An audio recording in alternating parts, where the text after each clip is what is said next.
Hey guys, welcome to my channel. If you're new, welcome. My name is Erica, and if you are a subscriber, welcome back. So today I am doing my 7 through I guess 7 through 10 week pregnancy update. It's been a while since I filmed my last one, which was my 4 to 6 week. Today I am 11 weeks and 2 days pregnant.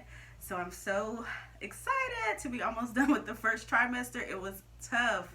So we're going to talk about that a little bit, and some symptoms that I've been experiencing, things that I've been up to. Yeah, so just get you some snacks and get ready for this video so we can go ahead and get on to it. And I'm already a little out of breath, so of course I'm going to be drinking. I had to make sure I was still filming. Yeah, be drinking my water right here. But just getting into it, and if this lighting might go in and out. I'm just sitting in my Glam Room slash office, and the lighting is yellow. Like, it's not really that good. So I have the ceiling light, which is yellow, and then of course I have the natural light from the window, but it might go up and down. So I apologize for that in advance. But we're gonna go ahead and talk about some of the symptoms that I've been that I experienced from 7 through 10 weeks of my very thankful pregnancy. So I say that as a humor because you're thankful to be pregnant, but the symptoms are like, so okay, the first symptom, and these are all equally what's the word I'm thinking of? Equally intense. Yeah, equally intense. Okay, so the first one is, I'll start with gas. Gas, oh my gosh. Gas is something that I experience mainly at night, all through the night. Like, I after I'm already sleeping, or when I'm getting ready to go to sleep, or I fell asleep and woke up, like moved from the couch to the living room, or couch to the bedroom, I experience gas, and it's always like painful, like a little bit of painful with it. I would say it's a lot. The gas has really, oh my God. And then of course I'm bloated, so it's a little painful. I mean, if you've experienced it, then you know what I'm talking about. I am happy. I think about, like, whenever I get the gas, and I've always tried to figure out, I've been trying to figure out, is it something that I'm particularly eating that's causing it? But obviously it's just pregnancy, because it's nothing that I'm eating. It's just pregnancy. And it just comes with it. It's one of my symptoms that I get. I guess not everybody gets it, but I do, which is great. But what I was gonna say was that every time I get it, I'm thankful that I get it, because it does mean that you have a high progesterone. Like, you produce high progesterone. That's what causes the gas. And so it's either burping, or it's out the other end, or it's just like my stomach is like so tight, and that's when it hurts. It's when it's like my stomach is like, it's not bubbling like you have diarrhea, but it's like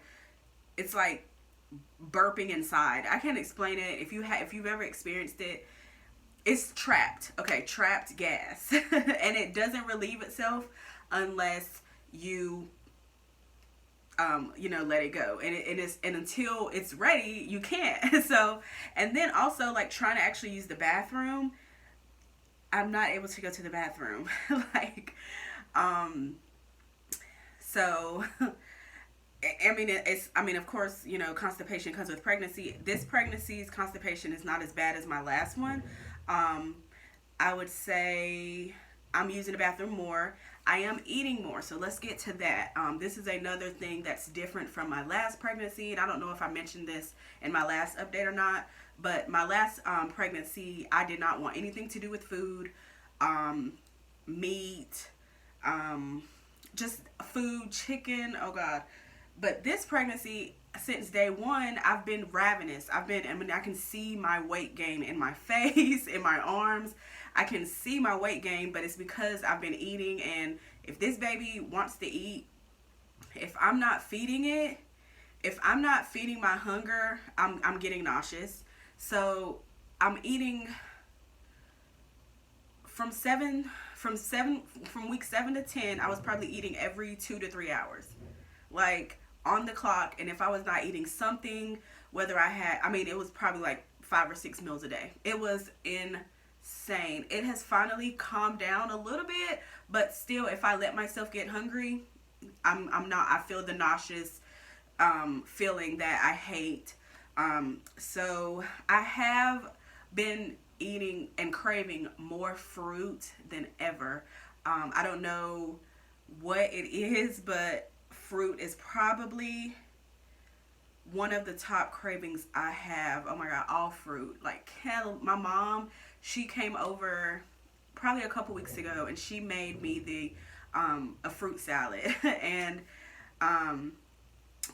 oh my gosh, well, she brought me, excuse me, she had made it at home, and then she brought me some of it. And since that day, I have been craving fruit. I want it all the time, like oranges, especially like the little cuties, not like a big orange, but like the little cuties. I eat two at one time. Oranges, grapes, strawberries, watermelon, which is in season. I don't know if it's still in season, but it was in season a few weeks ago. Watermelon, oh my gosh. And when it's like just ice cold in the refrigerator, it's so good. So I've kept fruit. This is probably the most fruit that I've eaten consistently in a while. So I mean, I'm happy, you know, if baby's happy, I'm happy if I'm eating fruit. But okay, so that's one of the cravings that I have, is a lot of fruit, and then also pasta. Not really big on meat. I mean, I'm not like turned off of it. Like, I'll eat meat. I can eat burgers. I can eat anything, but I'm not like, I don't have to have meat in a pasta, or I don't have to have meat.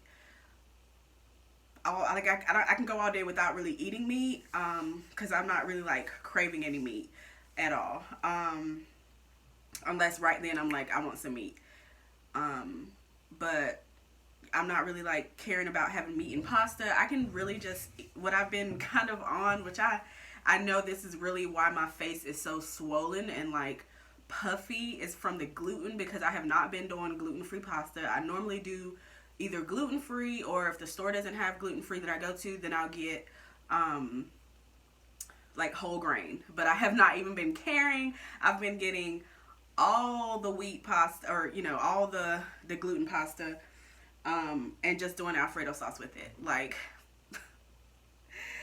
oh my gosh, this is so bad. But I've been doing, I don't know if you just saw the light flickers, but it flickers when the air comes on. It's so weird. But anyway, I've been doing like Alfredo, like for lunch I'll have like penne pasta, or bow tie pasta, or spaghetti, or linguine, or whatever, with just Alfredo sauce and beef. Just happy. And so anyway, I've been doing a lot of pasta, and I need to stop doing that. I know, but I mean, it's just so good right now. And I mean, I've only gained 2 pounds this whole pregnancy. I do have a baby bump. I'll show you at the end. It's a lot. It's bigger than it was. It's bigger. I'm bigger than I was at this point with my last pregnancy. I know that for a fact. Because I have pictures of my last pregnancy, and I'm like, wow. I'm round right now. Before I was like, you know how you just don't really know, like, is she pregnant or is she just a little thick, you know? But no, I'm actually round. Well, I'll show you right now. Like, oh, let me back up. Like, I mean, it's not, you know, too pronounced, but I mean, this is 11 weeks. So it's pretty round.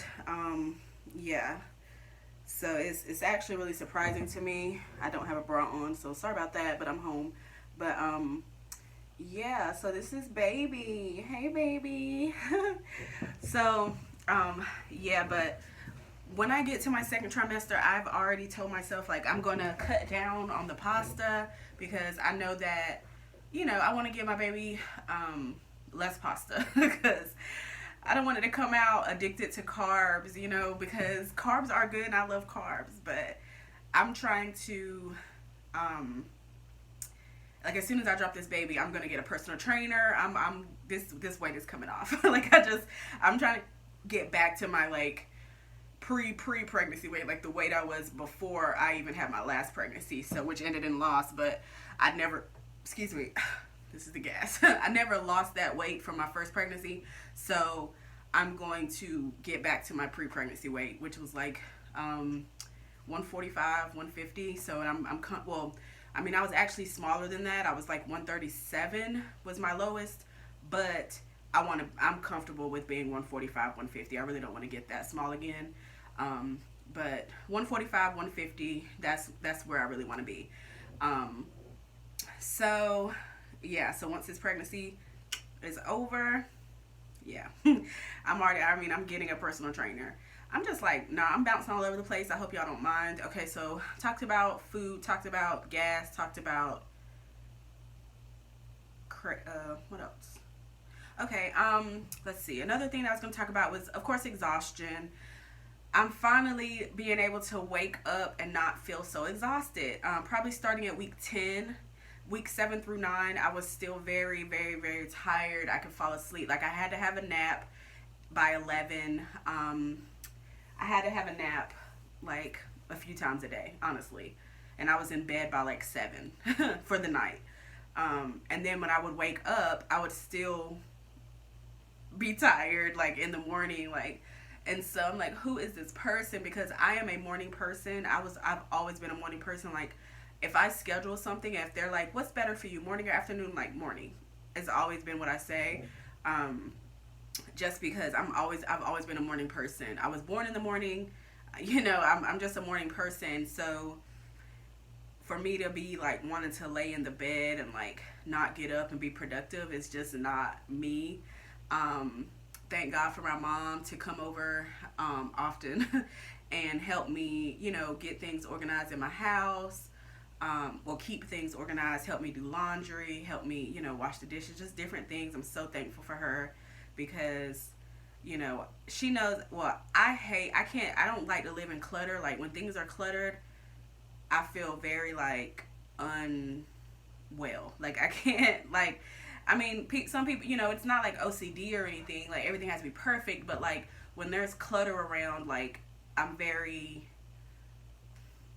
sure somebody can relate. I don't know. I just don't feel myself. Like I can't function in clutter. Like if like there's like, I'm not going to be able to watch a TV show in the living room and be comfortable throughout watching the entire TV show or a movie if like the living room is dirty. Like I don't understand how people can just pretend that the mess is not there. I don't know, but I've never been that type of person. So, like, I will leave the living room if it's dirty and I will go into my bedroom or I'll come in my glam room, which is always clean because I don't let nobody come in here. My boyfriend, his son, they know, like, this room is off limits. Like, y'all can peek in. Yes, I'm in here, but, like, please. Because if I were to let them come in here, like, it would be a mess. And I can't. I need a space that is gonna be like my safe. It's like my safe zone. It's like this room is my safe zone, and like please don't bring like. So I got these.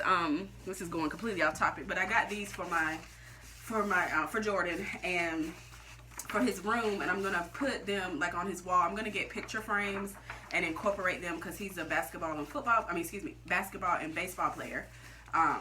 He's 9, by the way, and I'm gonna incorporate these in his room somehow. And I'm also gonna do a bunch of other stuff just because I want him to feel really special before the baby comes. You know, he's used to being not gonna say the only child because he does have a little brother. His mom has another son, but like on his dad's side, he's used to being like the center of attention and like his grandpa and grandma's baby and like Jamil, you know, my boyfriend's baby. Like, so he's used to being like the only kid around over here. So I want him to feel special and I want him to continue to feel special. Like he's gonna, of course, keep feeling special because he's like my first little like baby. Like he's my, like, I came into his life when he was 6 and It's so crazy. I always touch my necklace when I'm talking about somebody that I love because this yeah. But anyway, we'll talk about that later. But this is Jordan. He's so cute. This is him when he was actually playing football. But he's so cute. But yeah, so I want him to, well, me and his dad both, we want him to, continue to feel special. And, once the baby comes, we'll still do things like with just him, and like make sure him and his dad still do things alone, and then like me and him still do things alone, so that he doesn't feel like all the attention is going to the baby, because I know how that is. My little brother is 4 years younger than me, and so like I remember, like, I know I was like very little, but I remember when he came, and like, newborns and babies need a lot of attention. I just remember feeling like left out. So I really don't want Jordan to feel like, left out. Which of course he's not going to be left out, because he still has baseball, which is like a big commitment for everyone, like as far as like tournaments and weekends go. This is not even a pregnancy update. I am so sorry. I'm getting off track. Okay, so let's keep going. If y'all want to know about that, let me know, but I don't want to bore you with my life story if that's not what you came for. So, okay, back to, what was I talking about? Okay, so, I was talking about exhaustion. Okay, so, okay, my nails, I mean, they're a little dirty. I need to clean them, but my nails have never like grown like this. I don't even remember them growing like this with my last pregnancy. I need to clean these, but my nails are growing so well, and of course my hair is like, I've always had thick hair, and I've always had like pretty good textured hair once I style it and stuff, but like it's just, I mean, it's definitely flourishing, it's definitely doing its pregnancy thing, so I'm down with that, I'm definitely down for it. Okay, so that's as far as my symptoms goes. I was like rambling for like 16 minutes, and I'm really sorry. Okay, so we're going to talk about what I have coming up. What I have coming up is in a couple weeks I get my Cerclage. So if you guys don't know, if you're new to my channel, I did explain that I have incompetent cervix. So that is a condition where my cervix is weak and it shortens. A normal cervix is between 4 and 5 centimeters throughout the whole pregnancy, and then it'll start to dilate where it like opens and you get the dilation through your cervix. But my cervix is incompetent, so it can shorten from the 4 centimeters. Right now it is 4 centimeters. I did get checked yesterday. It wasn't a regular doctor's appointment, guys. I'm somebody that if I want to hear my baby's heartbeat, and if I feel like I want to make sure my baby is cooking good in there, especially I've already experienced a loss and I do not want to experience another one, I will make a doctor's appointment and tell them that I need to come in and hear my baby's heartbeat and get my cervix checked. And they've been more than accommodating to me, so I'm thankful for that. I know it's because I'm high risk that they're like down to let me come in whenever I need a peace of mind. But yeah, so we'll talk about that. But so yesterday I did get it checked, and it's still 4 centimeters and very tightly closed. So that's amazing. So that means that whenever I get my Cerclage, so I get my stitch, which is another word for Cerclage, on the 16th, which is a Monday, I go to the high-risk doctor, which mine is an hour and a half away, and I will go to that doctor, and I will be, oh, that was my foot, something. Okay, I will go to that doctor, and I will have him put the stitch in. It's going to be a surgery type, because I am going to have to get a spinal. They said it's similar to an epidural because it's in the same area, but it's not an epidural, but it does numb me from, I think, the chest down, or it numbs my stomach because that's pretty much where they're going to be at, and my vagina, but everything's numb from wherever down, where I won't be able to feel the pain of them doing the stitch. I'll pretty much just feel pressure. Which I'm down for. I'm not the type, like, I've watched a few of these videos where they have incompetent cervix and they like want it to be under general anesthesia. I personally do not, because I am pregnant. Like, if I was doing this before pregnancy, maybe I would be wanting to be put under, but since I am pregnant, I feel like that's a big risk for me, like to put me to sleep while I'm pregnant. You know, what's going on with my baby? Like, is the baby awake or what? You know, where's the oxygen coming from? So I don't want to be put to sleep, and I'm not going to be put to sleep. I chose to do the spinal. Just an injection, like I said, it's kind of like an epidural, but it numbs me, and he will go ahead and stitch me. Hopefully, I am still, which I'm confident that I will be. Hopefully, I will still be 4 centimeters. My cervix will still be 4 centimeters long, so that he has a nice, good cervix to work with. As far as doing the stitch and get that thing closed, I have an amazing team that is working with me and making sure that things stay closed and I don't, you know, go into preterm labor again. And so after I get that stitch on September 16th, that I'll be 13 weeks, and then 3 weeks later, I'm running out of breath. Okay. 3 weeks later, I will be 16 weeks, and that's when I start my McKenna progesterone shots weekly. So I have to go in the office every week, and I will be getting a shot in my arm. It is an auto injector. So as far as I've read, it's very painful. It stings and it burns afterwards. But I have a high pain tolerance. I'll just get an ice pack and deal with it. I know that they said, like, you know, like you don't feel it the next day or like the day after that, but it is going to be something that I have to get done every single week.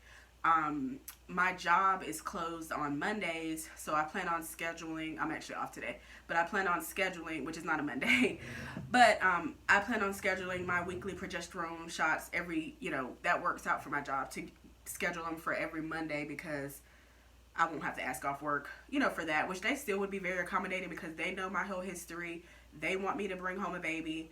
They're definitely, they're great with, they work with anything. Like if I'm not feeling good, or they're like, look, are you tired? Don't be doing too much, even though I work at a dentist office, so I'm sitting at a desk. I'm a, insurance coordinator. So, I'm sitting at a desk most of the day, but they're like, make sure that you're not doing too much, just don't overdo it, and I understand that they're very concerned, which I am too, but it's really just waiting for the stitch and waiting to get the, that's really when I'm going to have my peace of mind, is once I get the stitch. And I'll be in the office every week. So I go to the office every week for my McKenna injections, and then also every single 2 weeks, on top of that, I get my my cervical link checked. Cervical link checks every 2 weeks. So this is going to be highly monitored, and I am excited about that. I don't think that it can go wrong. I know anything can happen and will happen, but I don't want the worst to happen. Me and God have talked about this, and I said, if you're gonna send me another baby, please, I don't want you to take it away. Because obviously I don't want to suffer another loss. I was 16 weeks when I lost my son last November, so going through something like that again is, not something that I ever want to go through again.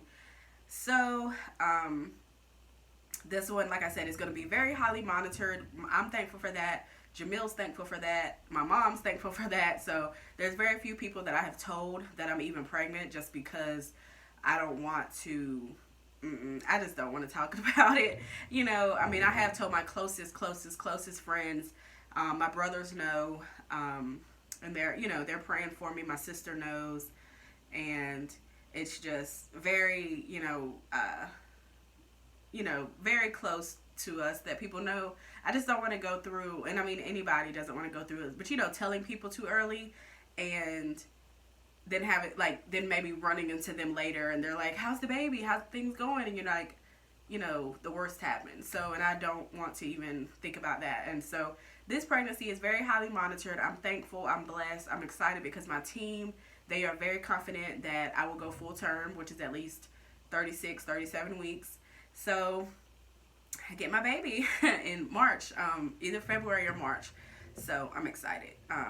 Yeah, but that's what's happening. So my next video, I will probably be getting ready for my Cerclage. So I'll be filming that process. Of course, I can't have the camera in the surgical room because it is a a surgery room, but I'll, on the way there afterwards, let you know how the recovery is. I'll do a, you know, let you know how the procedure went, and I'll do a video on that because I want to remember all this, and you know, I'm sure it can help somebody who has incompetent cervix as well. So I hope you guys enjoyed this video. I will see you for the next update.